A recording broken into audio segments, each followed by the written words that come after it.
नमस्कार, मी प्रीती भाग्यवंत. भूमिका नववधू या कथेच्या 21व्या भागामध्ये तुम्हा सर्वांचं स्वागत करते. अभिजित आणि भूमिका या दोघांच्या नात्यामध्ये आता गोडवा वाढतोय. तर तिकडे करणच्या पहिल्या पगारने आणि भावाभावामधील गैरसमजाने एक नवीनच भावनिक वळण घेतलेलं आहे. चला तर मग आजचा हा विशेष भाग ऐकूया. काव्याच्या घरी देखील मुंडनाची तयारी सुरू होती. आतापर्यंत तिच्या सासूने कितीतरी वेळा विचारले होते की तिचा भाऊ कधीपर्यंत येणार, कारण काव्याला माहीत होते की तिची सासू नेमकं काय जाणून घेण्याचा प्रयत्न करत आहे. माझा भाऊ या घराच्या ऐपतीपेक्षा जास्त करतो, मग तुम्हा लोकांची नाके तोंडे वाकडी होणारच, आणि सासूबाईची तर बातच विचारू नका. काव्याने तिखट उत्तर दिले, जे ऐकून तिची सासू तिच्याकडे डोळे वटारून पाहू लागली. काव्याने चहाचा कप ठेवला आणि जशी ती जाण्यासाठी वळाली तशी तिची सासू म्हणाली, तुझा भाऊ काय वेगळं करत आहे का? रीतिरिवाजाचाही एक प्रकार असतो, मुलीकडच्यांना ते करावंच लागतं. दीदीच्या घरी जेव्हा त्यांना या गोष्टी सुनावल्या जातील तेव्हा तुम्हाला समजेल. आणि मी सांगून ठेवते, जर माझ्या दादाला कोणी काही बोलले तर मी तिथेच त्यांची अस्वस्थता काय करेल ते दाखवीन. काव्याने खूप आक्रमक स्वरात उत्तर दिले. सुरुवातीला जेव्हा काव्या नवीन या घरात आली होती तेव्हा ती अगदी शांत राहत असे. ती सासूसोबत मिळून मिसळून राहत होती, पण तिच्या सासूला प्रत्येक गोष्टीवरून टोमणे मारायची आणि तिला खाली पाडण्याची सवय होती. जेव्हा तिच्या सासूने अभिजित देशपांडे याच्या समोर फुसकाऱ्या मारायला सुरुवात केली तेव्हा काव्याने लग्नात न दिलेलं सामानही मागून घरी पाठवून दिले होते.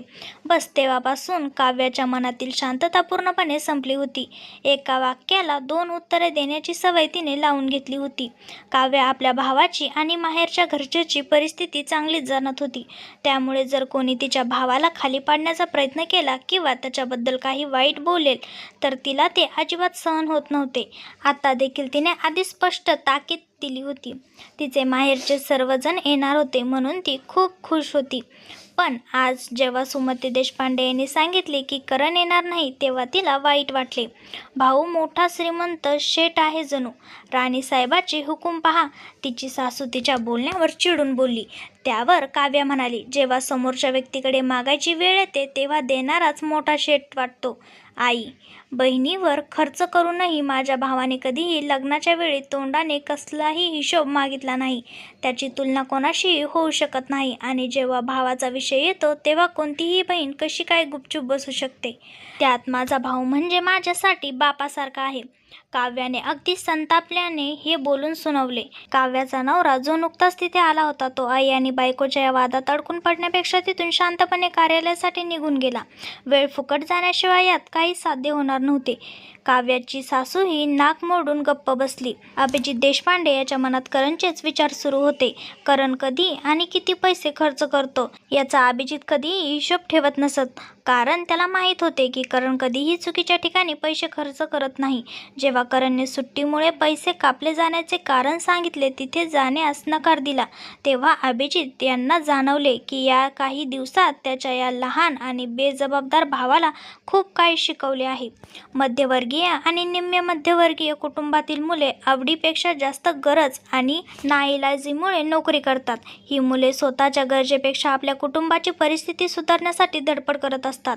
त्यांना सहसा मोठे काहीतरी करायची संधीच मिळत नाही.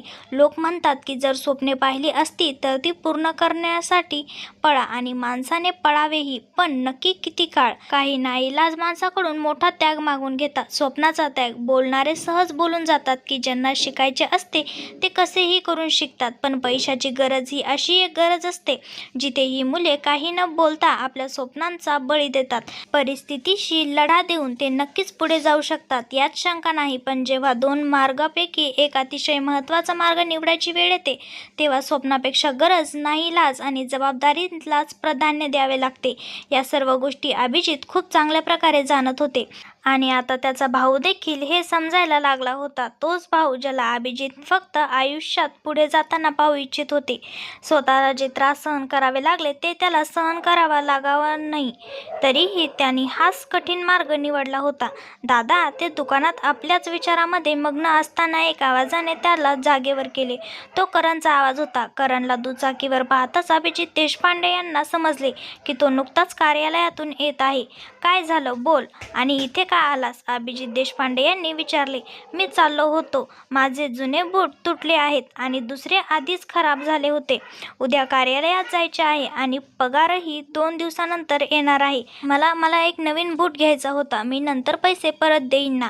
करण अगदी हळू आवाजात म्हणाला. खरोखरच त्याला अचानक पैशाची गरज भासली होती. अन्यथा तो कधीही इथे आला नसता. अभिजित देशपांडे यांनी त्याच्याकडे पाहिले. त्यांना रागही आला आणि त्याचबरोबर दयाही आली. आधी करण अगदी हक्काने त्याच्याकडून पैसे मागत असे. जणू काही त्याची प्रत्येक गरज पूर्ण करणे ही त्याचीच जबाबदारी आहे. पण आज तो इतका संकोच करत होता. अभिजित देशपांडे यांनी गल्ल्यातून काही पैसे काढून करणच्या हातात ठेवले. करण ते पैसे मोजू लागला. 1000 रुपयात होऊन जाईल असे म्हणत तो काही उरलेले पैसे परत करू लागला. तेव्हा अभिजित देशपांडे म्हणाले, चांगल्या दर्जाचे बूट घे. करणने जेव्हा हे ऐकले तेव्हा त्याची नजर अभिजितच्या पायावर गेली. तो भावाकडे पाहून म्हणाला, मी तुमच्यासाठी पण एक जोडी घेईल. तुम्ही दीदीच्या घरी जाणार ना? नाही, गरज नाही. अभिजित देशपांडे याचे हे उत्तर जणू करणला आधीच माहीत होते. त्याने भावाच्या चेहऱ्याकडे पाहून हलकेच म्हटले, मी तर असंच तोंड वर करून निघून जातो. जर गरज असेल तर तुमच्यासारखा थोडीच ना भाव खात बसेल. अभिजित देशपांडे यांनी त्याला डोळे वटारून पाहिले आणि हात पुढे करून त्याची मान पकडायचा प्रयत्न केला. पण त्यांनी तो हात मागे घेतला. हे करणनेही टिपले होते. तो भावाकडे पाहत म्हणाला, हिशोब नंतर करा, जा, नाही तर दुकान बंद होईल. करण पैसे घेऊन त्याच्याकडे पाहत निघून गेला. अभिजित देशपांडे यांनी दीर्घ श्वास घेऊन डोळे बंद केले. आज त्यांना जाणवले की किती दिवसानंतर त्यांचा छोटा भाऊ त्यांच्या जवळ आला होता. करण असाच होता. हुजूत त्याचीच घ्यायची आणि तरीही गरज पडली की त्याच्या पाशीच यायचे. त्याने आणखीन एक दीर्घ श्वास घेतला. कारण उद्या काव्याच्या घरी जायचे होते. सर्व तयारी झाली होती, पण कुठे काही कमतरता राहू नये म्हणून ते आपल्या परीने सर्व काही करत होते. जसे एखादा पिता आपल्या मुलीच्या घरी सर्व काही व्यवस्थित पार पाडण्यासाठी काळजी घेतो, तसेही ते विचार करत होते की कुठेतरी काही कमी पडू नये. समाजाचे हे रीतिरिवाज फार विचित्र आहे, जे माणसावर कुठल्या ना कुठल्या प्रकारे मानसिकता निर्माण करत असतात. दादा, मी जाऊ का? शंकरने येऊन विचारले. त्यावर अभिजित देशपांडे म्हणाले, जा, 2 दिवस आम्ही राहणार नाही. दुकानाची चावी घेऊन जा, दुकान उघडून टाक. दोन्ही सांभाळता येत असतील तर दोन्ही सांभाळ, नाहीतर हेच दुकान उघडे ठेव. लक्षात ठेव. ठीक आहे दादा, शंकरने उत्तर देऊन अभिजित देशपांडे यांनी मान डोलवली. मन थोडे शांत झाले होते. हे सर्व काम पूर्ण झाल्यावर खऱ्या अर्थाने मनाला शांती मिळणार होती. अभिजित देशपांडे आणि काव्याला जायचे होते. सुमती देशपांडे यांनी त्याचप्रमाणे सर्व तयारी केली होती, तर करणने आधी स्पष्ट नकार दिला होता. आज अभिजित देशपांडे सुद्धा वेळेवर आले होते. जेवण करून उद्या सकाळी ते वेळेवर निघू शकतील. करणने आधीच सांगितले होते की तो जाऊ शकणार नाही, त्यामुळे सुमती देशपांडे यांनी त्याला पुन्हा विचारले नाही. अभिजित देशपांडे याच्या बाजूने सर्व तयारी झाली होती आणि ते आईला विचारत होते की काय कसे करायचे आहे. दादा, हे घ्या. करणने काही पैसे पुढे केले, ज्यावर सर्वांनी संशयास्पद नजरेने त्याच्याकडे पाहिले. विशेषतः अभिजित देशपांडे यांनी विचारले, बूट घेतलेस का? हो, ठेव तुझ्याकडे, कामी येतील. करणने उत्तर दिले. तो सहसा कोणाचे परत केलेले पैसे स्वतःकडे ठेवत नसे, पण आज त्याने ते ठेवले. त्याला बूट, कपडे आणि घड्याळाची हौस होती आणि त्याचे हे छंद पूर्ण झाल्यावर त्याला आनंद मिळायचा. करणने सुरुवातीला नकार दिला, पण शेवटी त्याने ते पैसे ठेवले. सुमती देशपांडे यांनी यामुळे काहीसा दिलासा मिळाला होता. कमीत कमी आज करणने आपल्या भावाशी बोलणी तरी केली होती, अन्यथा दोघांमधील दुरावा आणि नाराजीची भीती संपण्याचे नावच घेत नव्हती. तू नाही जाणार? नाही आई, सांगितले होते ना की सुट्टी मिळणार नाही.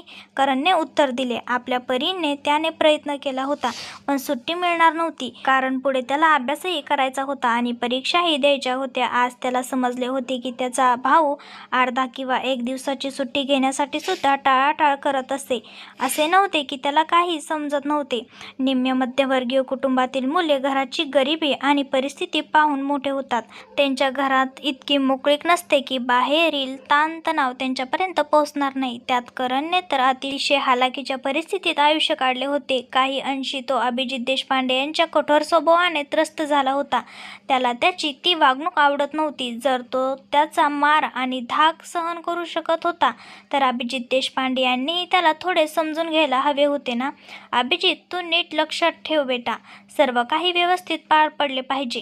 बाकी आपण सर्व सामान घेतलेच आहे. शकूनचे पैसे देऊन टाक म्हणजे काम होईल, सुमती देशपांडे यांनी समजून सांगितले, ज्यावर अभिजित देशपांडे यांनी होकार दिला. दुसऱ्या दिवशी ते काव्याच्या सासरवाडीकडे जाण्यासाठी तयार झाले होते. सुमती देशपांडे यांनी सुनेकडे अतिशय प्रेमाने पाहिले. निळ्या रंगाच्या रेशमी साडीत सजलेली भूमिका एखाद्या नव्या नवरीसारखी दिसत होती आणि त्या साडीमुळे तिचे सौंदर्य आणखीन खुलून दिसत होते. अभिजित देशपांडे सुद्धा तयार झाले होते. करण झोपेतून उठून खाली आला. तो काल रात्री उशीरपर्यंत अभ्यास करत असल्यामुळे उशिरापर्यंत जागा राहिला होता. त्यामुळे एक भेटवस्तूचा डब्बा पुढे केला. वहिनी, हे विशालला देऊन टाका, मी त्याच्यासाठी आणले आहे, भूमिकाने हसतमुखी होकार दिला. अभिजित देशपांडे नेहमीप्रमाणे शर्ट पॅन्टमध्ये तयार होते. कामाच्या व्यस्ततेमुळे गळ्यात किंवा डोक्यावर नेहमी असलेला गामछा आज नव्हता. ते जसे बूट घालून लागले तसे करण म्हणाला, मी जे बूट आणले आहे ते घाला ना. ठीक आहे, हेच घालतो, अभिजित देशपांडे यांनी उत्तर दिले. त्यांची हीच साधी वागणूक करणला चिड आणत असे.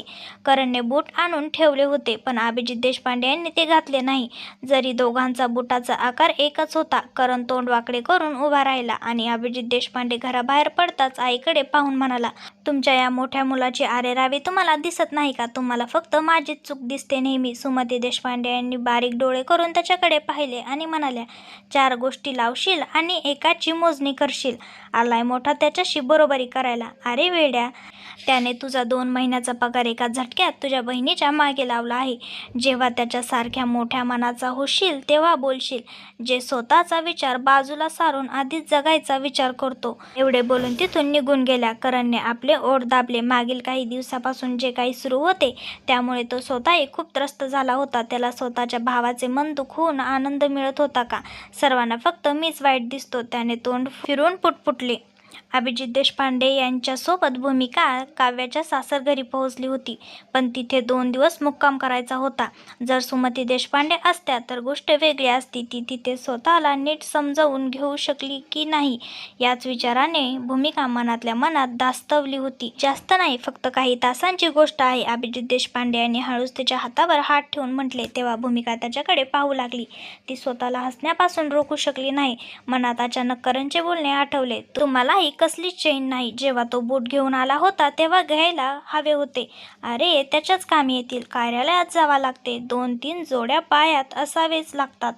अभिजित देशपांडे याचे बोलणे ऐकून भूमिका गप्प बसली. हा माणूसच असा होता. जरी तो नेहमी इतरांचा विचार करत असे तरी आपल्या तोंडून कधीच ते प्रेमाचे शब्द बाहेर पडू देत नसे. काव्याच्या सासरच्या घरी आता पाहुणे जमायला सुरुवात झाली होती. तिची नणंद आणि इतर नातलग तिथे जमले होते. भूमिकाने आपल्या पतीसह तिथे प्रवेश केला तेव्हा सर्वांच्या चेहऱ्यावर एक वेगळाच आनंद झळकला. काव्या अभिजितच्या गळ्यात येऊन पडली तेव्हा त्याने प्रेमाने तिच्या डोक्यावर हात ठेवला. विशाल तर पळतच आपल्या मामाकडे आला. अभिजित देशपांडे याने त्याला उचलून कडेवर घेतले आणि भूमिकाने जसा त्याच्या गालाला स्पर्श केला तसा तो लाजून लाल झाला. वडिलांना नमस्कार करून भूमिकाही नंदेसोबत कामाला लागली. काव्याची सासूही सर्वांशी अतिशय चांगल्या प्रकारे वागली. अभिजित सोबत आणलेले सामान पाहून ती शांत बसली. जेव्हा मानपान देण्याची वेळ आली तेव्हा रीतिरिवाजप्रमाणे अभिजित देशपांडे सर्व काही घेऊन आले होते. आपल्या व्यवसायाची श्रीमंती किंवा धाक दाखवणारी काव्याची सासू असली तरी नातेबंधामध्ये कोणतेही उणीव राहू नये म्हणून अभिजित देशपांडेही मागे हटत नव्हते. जेव्हापासून आली आहेस तेव्हापासून सतत कामच करतेस, मी करते मदत. भूमिकाची नणंद तिच्या मागे आली. त्यावर भूमिका म्हणाली, अजिबात नाही, तुम्ही का त्रास करून घेताय? जाऊन शांत बसा. काही हरकत नाही वहिनी. बरं ठीक आहे, तुम्ही इथे माझ्यासोबत बसा. सासरी सर्व काही ठीक आहे ना?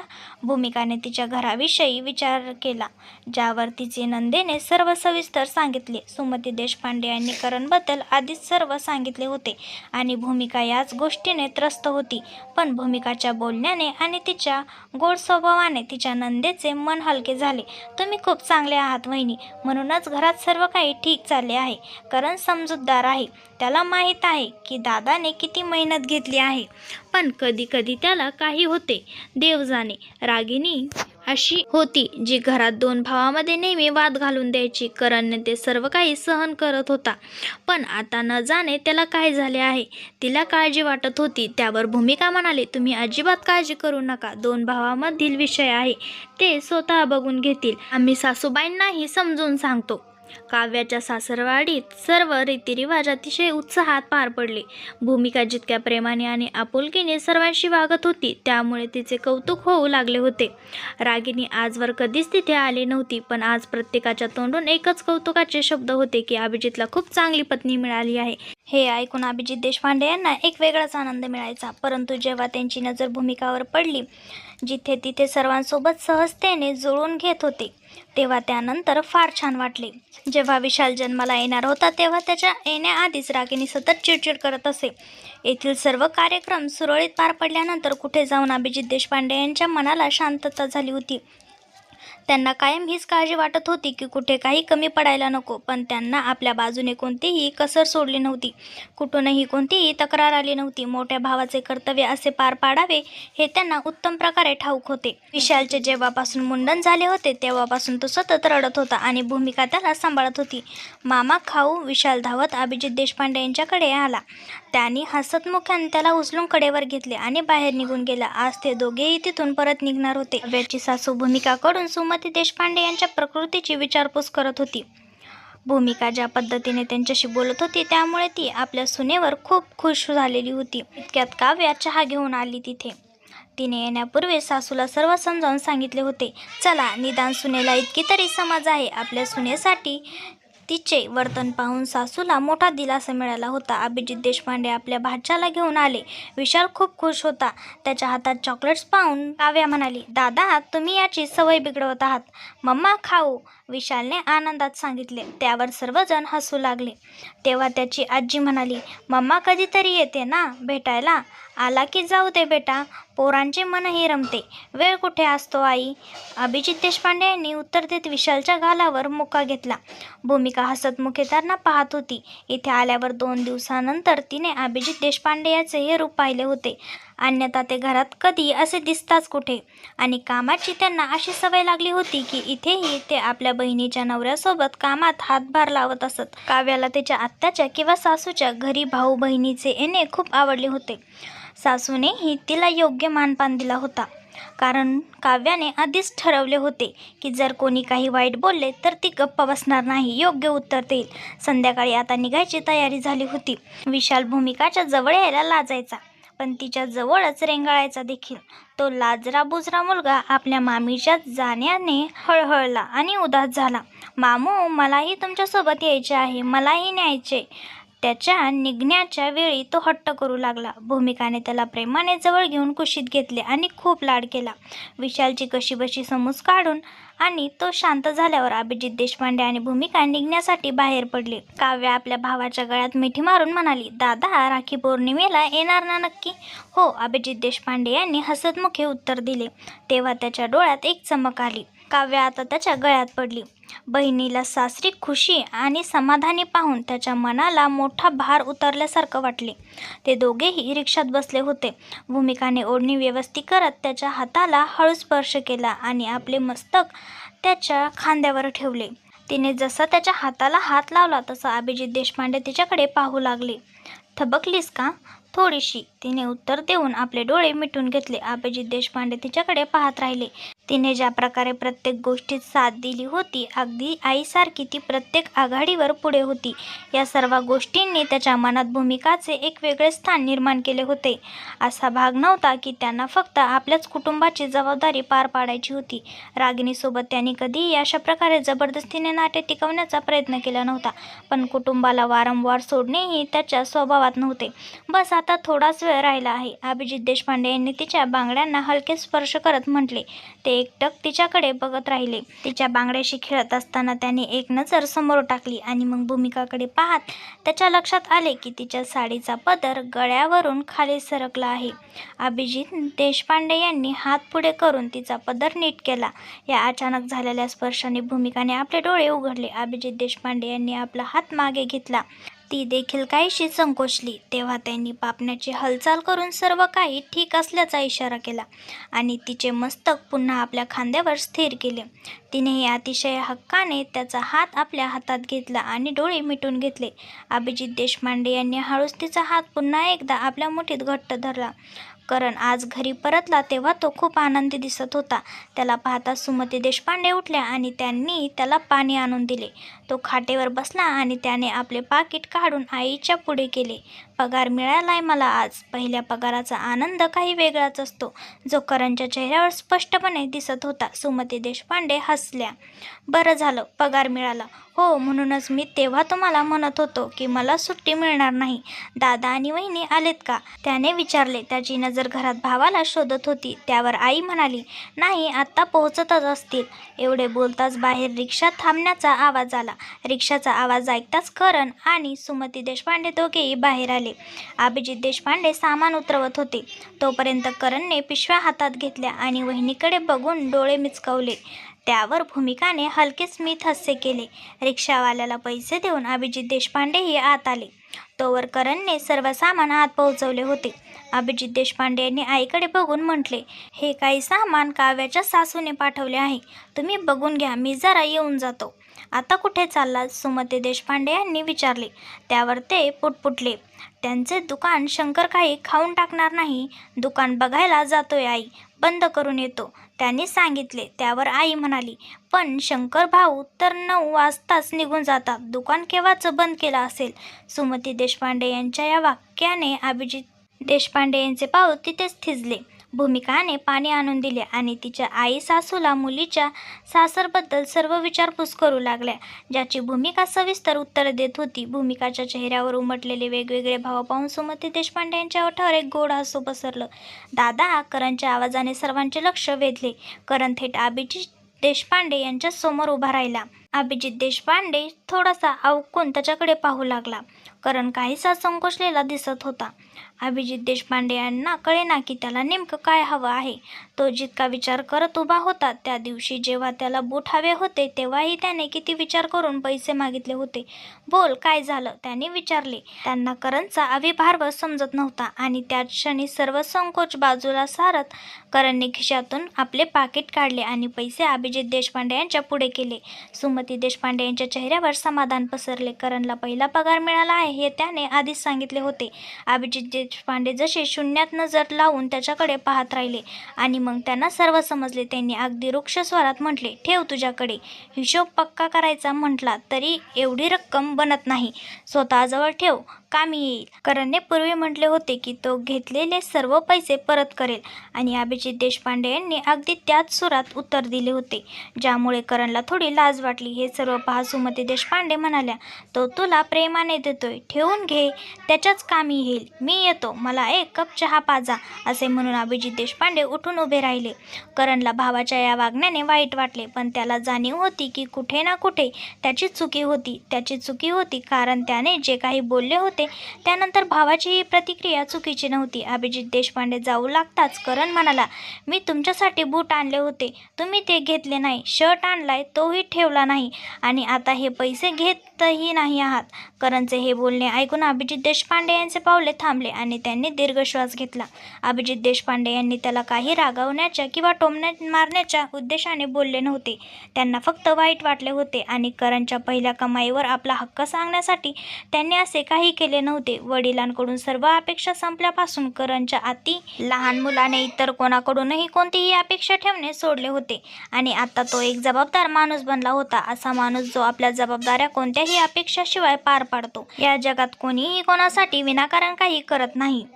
कोणीही असो, आई वडिलांचे प्रेम निस्वार्थ असते, पण तेही एक वेळ अशी अपेक्षा करतात की त्यांचे अपत्य मोठे झाल्यावर त्यांची काळजी घेईल. त्यांचे स्थिर स्थावर होणे गरजेचे असते. मुलाच्या भविष्याला आणि पुढील आयुष्याला जास्त महत्त्व दिले जाते, कारण हाच विचार केला जातो की तो मुलगाच म्हातारपणात त्यांचा आधार बनेल. कोणताही माणूस कोणतीही अपेक्षाशिवाय काहीही करत नाही, पण अभिजित देशपांडे यांनी कधीच अशी कोणतीही अपेक्षा ठेवली नव्हती. त्यांनी आपल्या भावाच्या यशाची कामना यासाठी केली नव्हती की तो भविष्यात जाऊन त्यांच्यासाठी सर्व काही करेल. त्यांना फक्त मेहनत करणे माहीत होते. त्यांना आयुष्यात फक्त देणेच ठाऊक होते. त्यामुळे कोणी काही परत करणे त्यांना अस्वस्थ करून सोडायचे. करणची नाराजी ही चुकीची नव्हती. तो जरी अभिजित देशपांडे यांच्याशी भांडत असेल, रागत काही बोलला असेल, पण त्याला एवढे नक्कीच माहीत होते की त्याच्या मोठ्या भावाने त्याला फक्त वाटणीचा भाऊ म्हणून मोठे केले नव्हते, तर आपल्या पोटाच्या मुलाप्रमाणे जपले होते. तुला आधी आधीच मना केली होती ना की कशाला आणतो हे सगळं, आणि आणले आहेस तर स्वतः वापर. अभिजित देशपांडे यांचे हे बोलणे ऐकून करणला जाणीव झाली की ते रागाच्या भरात बोलले असेल तरी त्यांना अशा गोष्टी स्वीकारण्याची सवय नव्हती. भूमिकाने आवाक होऊन अभिजित देशपांडे यांच्याकडे पाहिले. सासू सुनेने त्यांच्यात काही बोलणे टाळले, पण अभिजित देशपांडे यांची ही प्रतिक्रिया भूमिकाला अजिबात आवडली नाही. करणला मनातून खूप वाईट वाटले. तो हळूच म्हणाला, माफ करा दादा, आणि तिथे न थांबता निघून गेला. सुमती देशपांडे यांनी मान हलवली. अभिजित देशपांडे हे करण निघून जाताना पाहत राहिले, पण त्यांनी त्याला अडवले नाही. करणला आज पहिल्या पगारासह पहिल्यावर त्यांच्या मनात जो आनंद झाला होता तो त्यांनी व्यक्त केला नसला तरी त्यांना जाणवले की त्यांचा छोटा भाऊ आता खरोखरच मोठा झाला आहे. करण निघून गेला होता. त्या सासू सुनेने पुन्हा काव्याच्या सासरच्या गोष्टीवर चर्चा सुरू केली. सुमती देशपांडे यांनी सुनेला सर्व काही व्यवस्थित हाताळताना पाहून मनापासून शांतता मिळाली होती. या दोन्ही भावांचे मला काही समजत नाही, त्या आपल्या मुलासाठी चिंतेत बोलू लागल्या. त्यावर भूमिका म्हणाली, सासूबाई तुम्ही एवढा विचार करू नका, जे करायचे आहे ते स्वतः समजून करतील. भूमिकानेच आतापर्यंत सर्वांना रोखून धरले होते आणि ती स्वतःही त्यांच्या वादात पडत नव्हती. अभिजित देशपांडे यांच्याबद्दल विचार करत ती स्वतःशी पुटपुटली.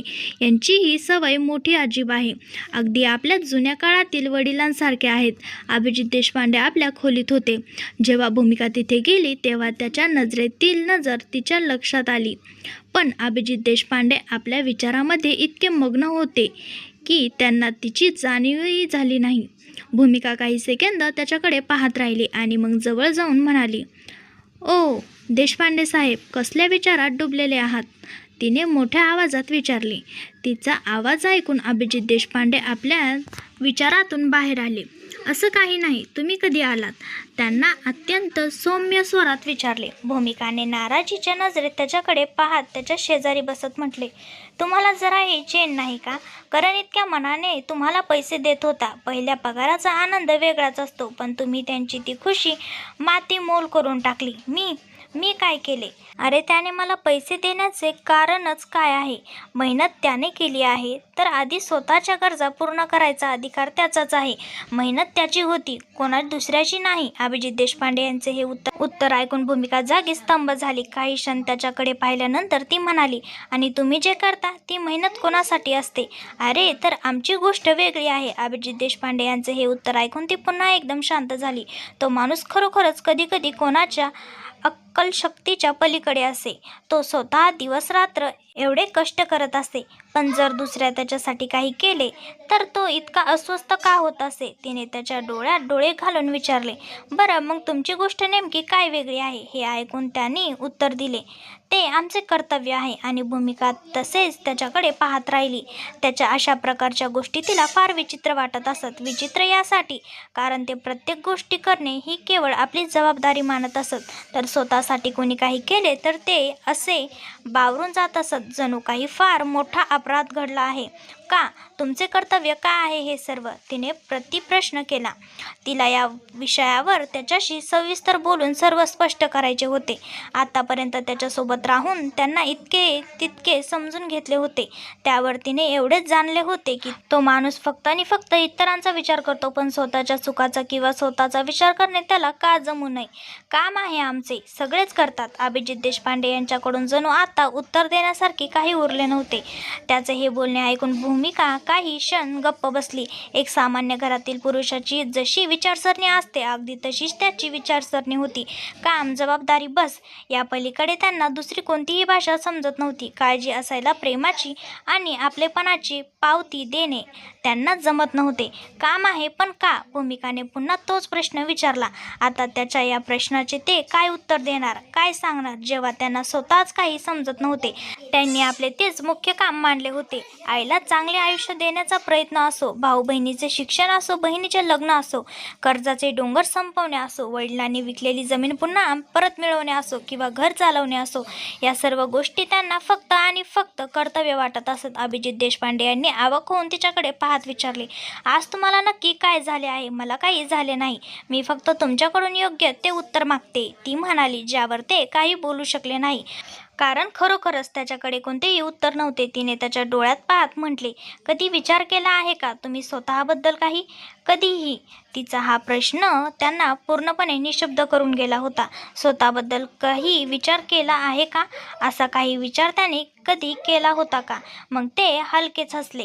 सगळेच विचार करतात, मीही केला होता. बरीच स्वप्ने पूर्ण केली, काही अपूर्ण राहिली. ती मी तुम्हाला सांगितलीच आहेत.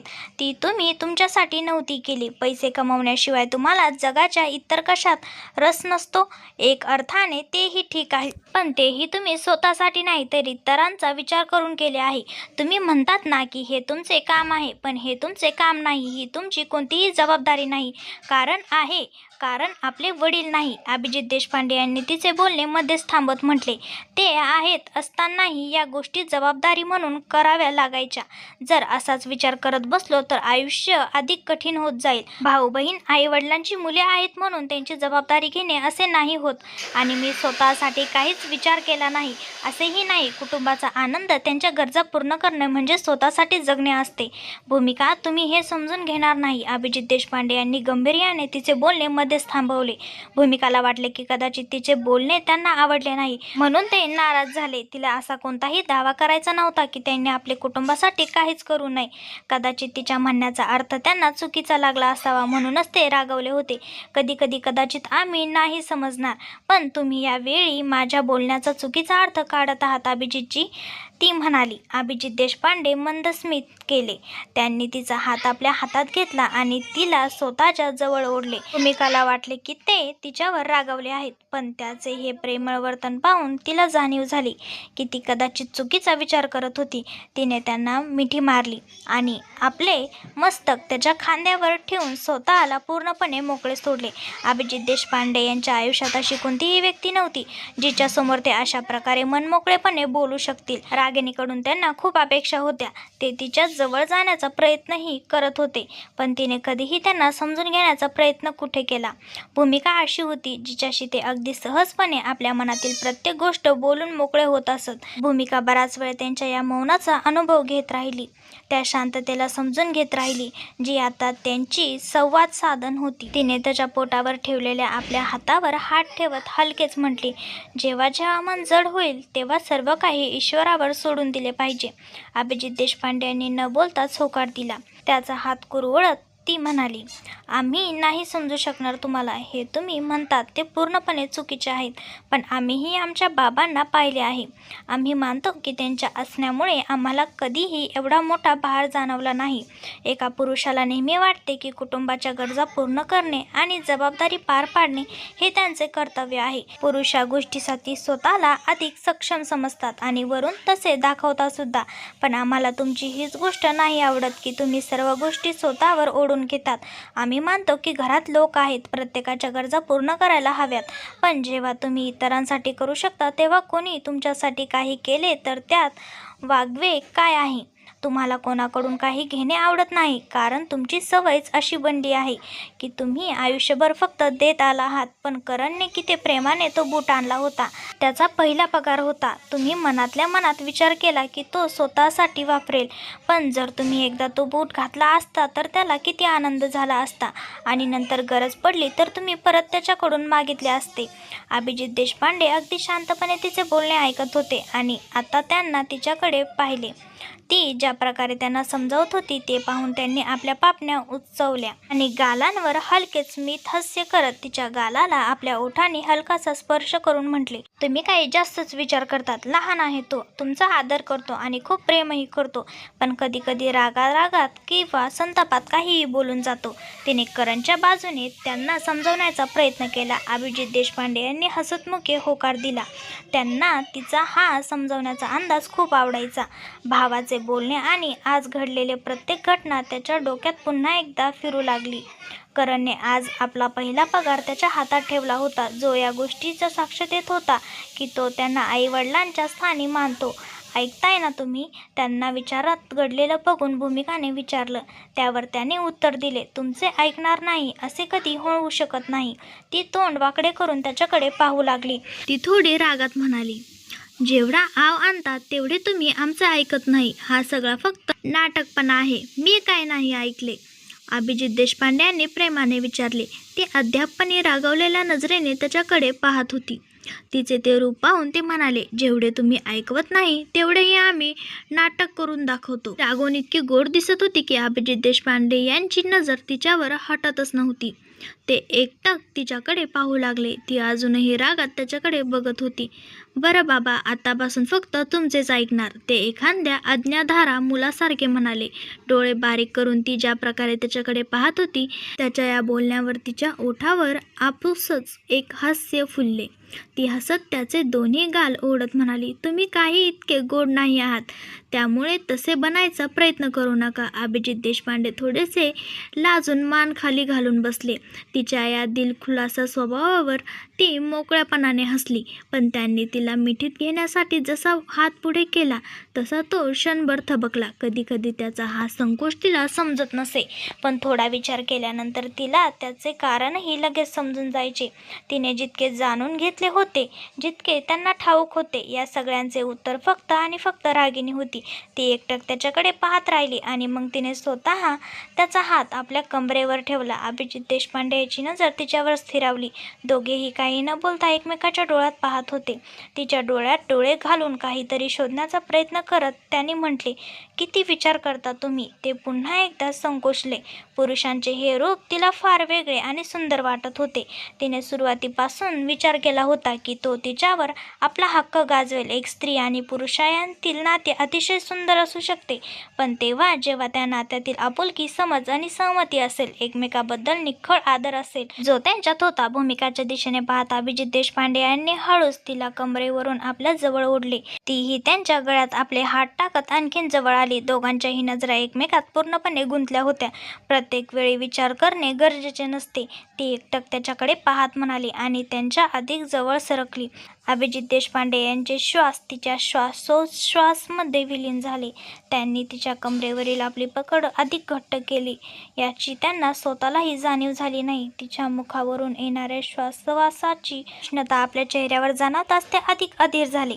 त्यांनी तिच्याकडे पाहिले. भूमिका अगदी जवळ येऊन थांबली होती आणि आता अभिजित देशपांडे यांच्या संयमाची परीक्षा घेताना तिला खूप मजा येत होती. अभिजित देशपांडे यांनी तिच्याकडे पाहत खोल श्वास घेत म्हटले, काय म्हणायचं आहे ते स्पष्ट बोल ना. त्यांच्या आवाजात एक अनामिक हुरहुर होती, जणू ते तिच्यापासून दूर जाऊ इच्छित होते, पण तरीही तिथून हालत नव्हते. हो, काहीतरी म्हणायचे होते, ती हळुवारपणे बोलत आपल्या बोटांनी त्याच्या गळ्याला कुरवळू लागली. त्यांना अशा प्रकारे त्रासात टाकण्यात तिला खूप आनंद मिळायचा. अभिजित देशपांडे दीर्घ श्वास घेत तिच्याकडे पाहत होते आणि मग त्यांनी नजर दुसरीकडे वळवली. भूमिकाने त्याच्या अशा प्रकारे नजर चोरण्यावर दिलखुलास दाद दिली आणि हळूच त्याच्या गळ्यात अडकलेले आपले हात अधिक घट्ट करत त्यांना पूर्णपणे आपल्या जवळ ओढून घेतले. दोघांच्या नजरा पुन्हा एकदा जुळल्या. अभिजित देशपांडे यांची नजर फक्त आणि फक्त तिच्यावर होती. तीही त्याच्या डोळ्यात सर्व काही वाचत होती. हळूहळू तिने त्याच्या गळ्याभोवती असलेले हात बाजूला करत त्याच्या शर्टची कॉलर पकडली आणि त्यांना आणखीन जवळ खेचले. अभिजित देशपांडे यांचे श्वास आणखीनच वेगवान झाले. ते एकटक तिच्याकडे पाहत म्हणाले, भूमिका, हे काय करत आहेस?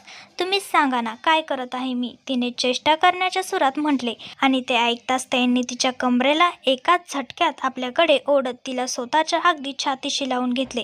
मग नंतर अशी तक्रार करू नकोस की झोप पूर्ण झाली नाही किंवा तू थकलीस.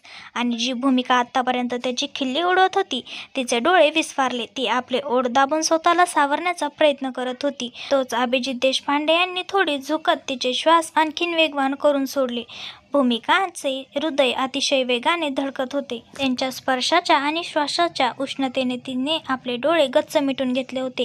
ते तिच्याकडे पाहत दीर्घ श्वास घेऊ लागले.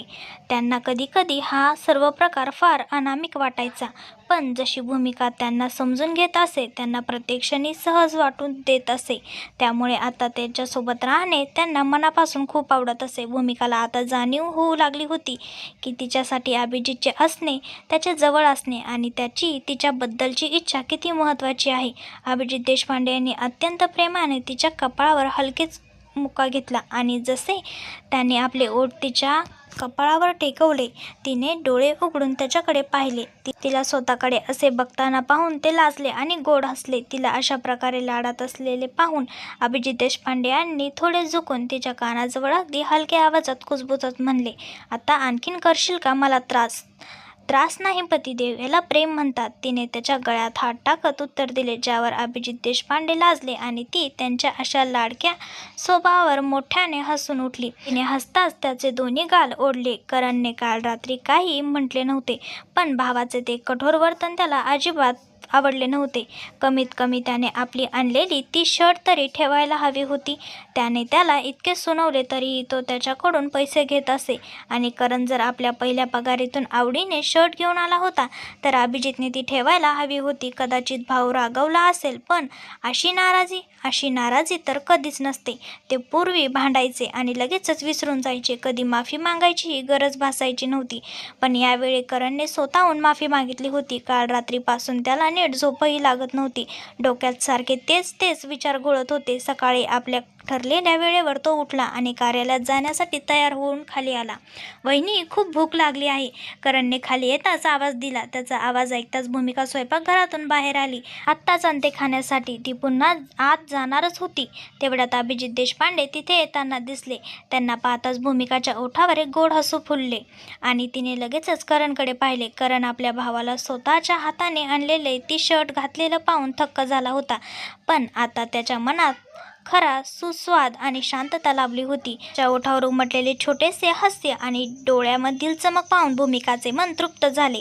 त्या दोघा भावांमध्ये इतके मोठे गैरसमज कधी नव्हते, जितके करणने स्वतःच्या मनामध्ये निर्माण करून घेतले होते. तर मित्रांनो, अभिजित आणि भूमिका यांच्यातील प्रेमळ संवाद आणि करणच्या मनात उमटलेले पश्चातापाचे विचार त्यांच्या नात्यात कोणता नवीन आकार देणार, या भावनिक प्रवासाची पुढची पाने उलगडण्यासाठी भूमिका नववधू या कथेचा पुढील भाग नक्की पहा. व्हिडिओ आवडला असेल तर लाईक, शेअर आणि सबस्क्राईब करायला विसरू नका. मी प्रीती भाग्यवंता तुमची रजा घेते. तोपर्यंत पाहत राहा भूमिका नववधू.